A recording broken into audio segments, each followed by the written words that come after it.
네, 안녕하십니까. 반갑습니다. 안종현입니다. 이번 생생경매 사례는 지상 건물만 경매가 진행되는 그런 사례입니다. 즉, 토지와 건물 소유자가 다른 경우로서 토지 소유자가 건물에 대해 가지고 토지 인도 및 건물 철거 청구권을 피보존 권리로 하는 가처분 등기를 한 그 이후에 지상 건물을 강제 집행하는 사례입니다. 조금 어렵습니다. 법정 지상권과 관련된 그런 내용이기 때문입니다.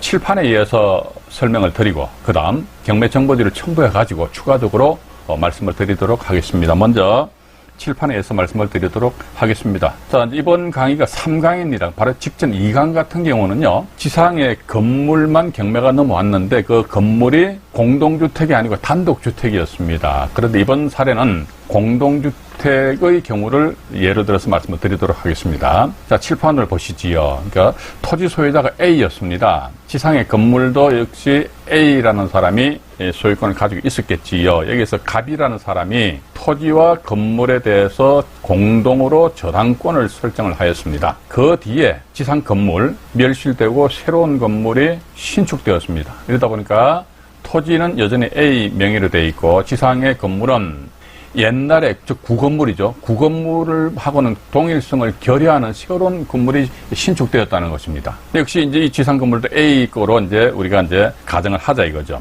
이 상태에서 최초 토지와 건물에 대해서 저당권을 설정한 갑이라는 사람은 저당권이 설정되었던 구건물이죠. 구건물이 멸실됨으로 인하여 갑은 더 이상 건물에 대해서는 어떤 저당권이라는 권리를 주장을 할 수가 없습니다. 그럼 결과론적으로 갑은 토지에만 저당권이 설정된 그런 경우이기 때문에 갑은 토지를 경매를 신청합니다. 그러면 토지를 B라는 분이 낙찰을 받고 역시 지상에 보니까 여전히 A 명의로 된 건물이 떡하니 버티고 앉아 있다는 겁니다. 이리하였을 적에 토지와 건물 소유자가 A 같을 경우는 큰 문제가 없습니다. 그런데 경매로 토지와 건물 소유자가 A, B 이런 식으로 달라졌다 했을 적에는 지상 건물은 땅을 적법하게 사용할 수 있는 권리, 즉 법정 지상권이라는 권리를 가지고 있어야지만 지상의 건물이 존재를 한단 말이에요. 그죠? 근데 이 지상 건물이 땅을 사용할 수 있는 그런 권리, 즉 법정 지상권이라는 권리를 가지지 못한다더라 그러면 오히려 B, 토지를 낙찰받은 B 이분은 A를 압박을 할 수가 있습니다. 왜냐면은 당신 A는 내 땅을 적법하게 사용할 그런 권리, 즉 법정지상권에는 권리가 없지 않느냐. 없기 때문에 좀 미안하지만 건물 철거하고 땅 나한테 넘겨줄래? 이런 식으로 B는 A한테 주장을 합니다. 자, 이런 상황이 있어가지고 밑으로 다시 내려옵니다. B가 낙찰받고 이제 A가 있는데 이 A라는 사람은 이 B 땅을 적법하게 사용할 그런 권리가 없기 때문에 B는 A에 대해서 처음엔 말로 하겠죠. 건물 부수고 내 땅이니까 빨리 내 앞으로 넘겨줘. 그런데 A라는 사람이 B의 요청을 안 받아들이는 겁니다. 그럼 B 입장에서는 A에 대해서 어떻게 한다 하더라도, 당신 내 말 안 듣네? 그럼 알았어. 그러니까 이 땅은 내 땅이고, 그러니까 내 땅이니까 땅을 나한테 넘겨줘. 토지 인도입니다. 토지 인도 및, 다음에 두 번째, 지상 건물은 땅을 사용하는 그런 권리가 없잖아요. 법정 지상권에는 권리가 없잖아. 그러니까 건물에 대한 철거 청구권을 피보존 권리라는 가처분입니다. 가처분 등기를 B는 A에 대해서 A 건물에 대해서 가처분 등기를 합니다. 그리고 나서 이 건물을 경매를 신청하지요. 누가? B라는 사람이 경매 신청할 수도 있고 아니면 A가 건물이 신축을 했으니까 여기에 임차인이 있을 수 있을 거 아닙니까? 최초 어리라는 사람이 임차인으로서 A하고 임대차 계약 체결했습니다. 왜? 토지 건물 소유자가 동일하니까. 그런데 토지가 경매됨으로 인해서 토지와 건물 소유자가 틀려졌다는 겁니다. 이 상태에서 어디입니다. 어른 여기 건물에 살고 있고 임대차 계약 기간이 끝난 상태에서 어리 A한테 전세 보증금 돌려줘야 했을 적 A가 어른한테 전세 보증금 주면 문제가 없는데 A 입장에서는 말 그대로 코너에 몰릴 때라 다 몰렸단 말이죠. 이런 상황이다 보니까 나 돈 없으니까 당신 부동산 중개업소에다 방을 빼서 나가든지 말든지 마음대로 하시오. 그런데 상식적으로 봐가지고 토지와 건물 소유자가 틀린 이런 물건에 대해서 과연 어떠한 새로운 임차인이 들어오겠냐 이거죠. 안 들어온다 이거죠. 그러면 어리 입장에서는 A에 대한 보증금을 반환받을 그런 채권을 가지고 있다는 것이지요. 그렇기 때문에 어른 A를 상대로 해서 전세금 반환 청구 소송을 제기해서 어리 건물을 강제 경매 신청할 수도 있습니다. 아니면 B 입장에서요. B도 역시 마찬가지. A, 당신은 내 땅을 사용 못한다 이게 사용 못하는데 왜 자꾸 남의 땅을 깔고 앉아 사용하고 있느냐? 그럼 당신의 점유는 깔고 앉아서 사용을 하고 있다는 건 뭡니까? 점유죠, 점유. 당신의 점유는 적법한 점유인가 아니면 불법한 점유인가? 그러니까 불법한 점유잖아요, 그죠? 그러니까 법정지상권에는 권리를 가지지 못한다면 불법한 점유다. 당신의 불법한 점유니까 불법 행위로 내가 뭘 입었다 하더라? 손해를 입어버렸어. 그러니까 손해배상 청구 소송을 누가? B가 A한테 합니다. 그럼 법원으로부터 판결문을 받겠지요. A는 B가 얼마 손해봤으니까 그 손해본 금액에 대해서 배상을 해주어라. 이행 판결이거든요. 그런데 A가 법원의 판결 내용을 이행을 안 합니다. 이행을 안 하다 보면 결국은 뭐 B는 A의 채무 불이행이죠. 이행해라. 근데 이행을 안 하니까 불이행이잖아요. 불이행을 이유로 해서 B는 건물을 경매를 신청하고 여전히 토지는 B 명의로 돼 있는데 A 건물이 경매가 나왔다 했을 적에 확률적으로 토지 소유자 이 사람이 건물을 낙찰받을 확률이 높다는 것이다. 여기서 보니까 조금 어렵습니다. 이러한 내용은요. 법정지상권에 대한 일단 1차적인 이해가 전제가 되어야 됩니다. 토지인도 및 건물 철거 청구권에 의한 가처분. 이 가처분은요. 우리가 통상적으로 권리 분석을 한다 했을 적에는 소멸 기준 권리 잡아가지고 앞이면 인수냐 뒤면 소멸이냐 그렇게 이제 분석을 하는데 이 가처분은요. 말소 기준 권리, 선, 후 전혀 불문합니다. 말소 기준 권리보다 나중에 가처분이 되겠다 손치더라도 이 가처분, 토지 인도 및 건물 철거 청구권을 피보전 권리라는 가처분입니다. 이 가처분은 말소가 안 됩니다. 말소가 안 되기 때문에 제가 조금 전에 말씀 안 드렸습니까?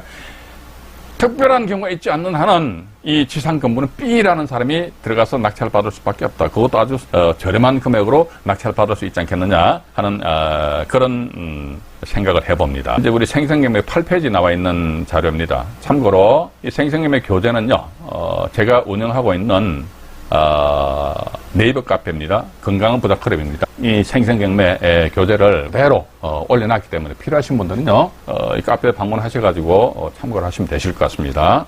그러니까 북부지방법원 경매 사건이었습니다. 대지권 매각이거든요. 다세대주택이지 않습니까? 건물만 매각입니다. 건물만 매각인데 1차 감정가격이 9,540만 원이었습니다. 근데 8차 매각길에서 법인에서 낙찰을 받으셨는데 얼마에? 2,600만 원에 낙찰을 받았습니다. 27% 선에서 낙찰을 받았다는 것입니다. 왜 이렇게 금액이 상당히 싸게 낙찰이 되었느냐? 그러니까 공동주택 집합건물 같은 경우에 있어서는 본건 같은 경우 만약에 202호다 그러면 202호. 이거 202호뿐만 아니고 대지권, 대지에 대한 사용권까지도 포함이 되어야지만 이 온전한 완전한 하나의 어떤 물건이 된다는 것이죠. 그런데 이 물건 같은 경우는 건물만 매각이 되다 보니까 상대적으로 하자가 있는 물건에 해당되다 보니까 이렇듯이 저렴한 금액으로 낙찰되지 않았겠느냐 하는 그런 생각을 가지면서 이 사안 관련해가지고 제가 자료를 하나 보여드리겠습니다. 이 사료입니다만은 이게 좀 더 화면을 확대를 할게요. 확대를 해가지고 서울 북부지방법원 사건입니다. 조금 전에 보여드렸던 경매 정보지입니다. 대지권 매각 제외로 되어 있습니다. 건물만 매각이거든요. 법인에서 2,600만 원의 낙찰을 받은 그런 사건입니다. 사례인데 밑으로 잠깐 내려가 보겠습니다. 확대를 좀 해드릴게요. 자, 건물 가처분 내역입니다. 건물 가처분 등기 내역에 표시를 해놨습니다. 우측에 보시니까 피보전 권리. 그러니까 가처분은 이렇게 보시면 됩니다. 상대방한테 말로만 해가지고 토지 인도해줘. 왜? 내 땅이니까. 그리고 건물 철거해. 왜? 당신은 내 땅 사용할 그런 권리가 없기 때문에 이렇게 말로만 하면 상대방이 알았어 하면서 말을 안 들으면 어떡하냐 이거죠. 그런 측면에 있어서 이런 권리를 주장하는 자의 어떤 강력한 의지를 표명한다는 그런 차원에 있어가지고 법원에다가 신청하는 겁니다. 가처분 신청에 결정이 나면은 피보전 권리에서 이 피보전 권리 결국 뭐냐. 채권자 이분이거든. 김모 씨인데 이분이 건물 소유자 채무자입니다. 돼가지고 이러이러한 걸 해줘 라고 요구하는 따라서 가처분 등기가 되었다 했을 적에는 반드시 부동산 등기부 등본에 의해 가지고 피보전 권리가 무엇인지 그리고 또 하나 더 말씀드리면은 이렇듯이 서울 남부지방법원 가처분 등기에서 가처분 결정이죠. 2015 카단 뒤에 사건 번호는 지워버렸습니다만은 요런 경우는요. 대법원 나의 사건을 검색하는 경우가 있습니다. 그거 들어가시게 되면요. 이 가처분 내역에 대해서 아실 수가 있다는 것입니다. 자, 그럼 여기서 또 두 번째 보시니까 밑에 보시게 되면 토지등기부상의 소유자 김모 씨 이렇게 나왔거든요. 토지등기부상의 소유자 김모 씨는 건물 가처분권자다. 요 본건 관련된 토지 등기부 등본을 첨부를 했습니다. 소유권 이전했는데요. 자, 보시게 되면은 강제 경매로 인한 매각으로 이분 김모 씨라는 분이 낙찰을 받으셨어요. 근데 이분이 강제 경매로 토지와 처음에 아마 토지와 건물 소유자가 A 이렇게 됐겠죠. 제가 조금 전에 칠판에서도 말씀 안 드렸습니까?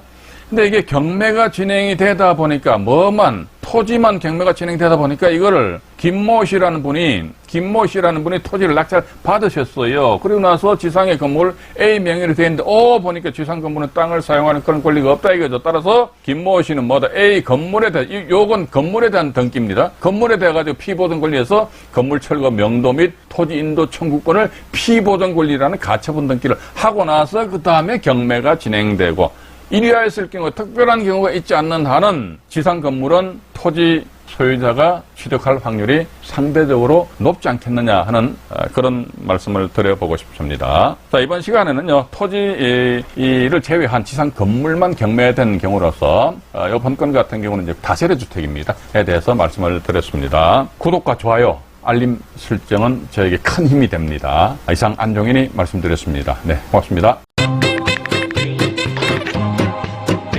Yeah.